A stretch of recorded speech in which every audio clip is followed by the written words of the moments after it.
The main reason is the coordination of all the services, like see the eye doctor, the foot doctor, and dietitians and all that. I've seen more of an interest in their own condition.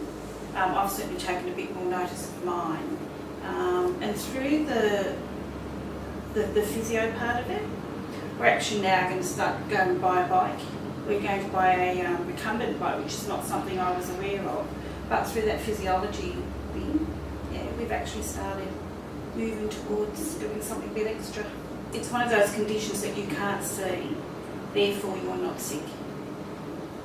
And so becoming a little bit more aware of what can happen to you if you don't sort of, clean your act up a bit. For me, because I've been diagnosed with it since I was about 25 years old. And I did an 8-week program when I was 25, which was very, very rigid. You can't eat this, you can't eat that, don't do that, you got to eat every 2 hours, blah, blah, blah, blah, blah. This is a lifetime sentence, you're in really dire straits, blah, blah, blah. So I spent years and years and years just, no, I'm not going to be a diabetic, I'm going to have holidays whenever I feel like it from being a diabetic, and I'm not going to stick to all of this, and I'm not going to do it, it's just all too hard. I had little bits of information throughout the years, little bits and little bits and little bits to try and put it all together, but there were still things that I didn't know. And that's, as I said, 20 years down the track, still stuff I don't know. Didn't understand how the sugar sticks to your walls of your arteries and things. I thought because my cholesterol levels are so good, didn't have to worry about any of that hardening of the arteries. I wasn't going to have heart attacks. I wasn't, because my arteries are good. So that was something that really spun me out. That all these years I didn't know that. I now know that. I have great difficulty avoiding Anzac biscuits, but I with my test with Lynn, the diabetic educator, I like her approach, and she's convinced me with we've altered some of the insulin rates, we've altered that a little bit, and we've dropped some of the tablets as a result of what Lynn suggested. Getting me on to specialists, like getting some special shoes made. Having all these services together is brilliant. Means that you really can get in there and do things that you need to do for your own health.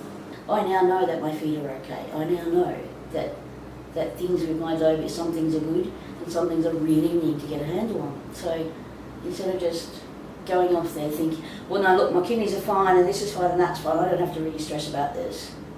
I now know there is so many other things I need to stay aware of, try a lot harder than I have been trying in the past to keep things under control. Yeah, and it's all good.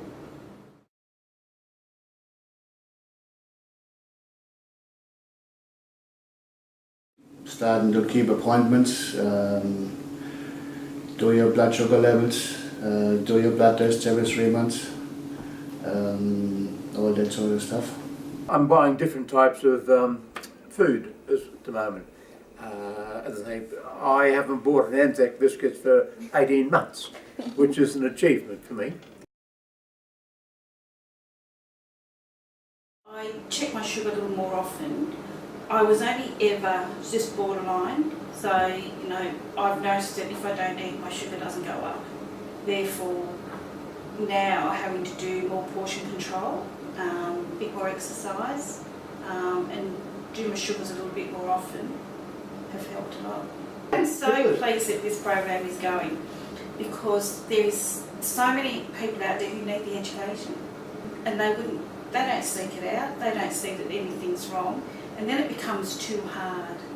They don't know what to ask, they don't know how to go about it. So I hope it goes on a lot longer too.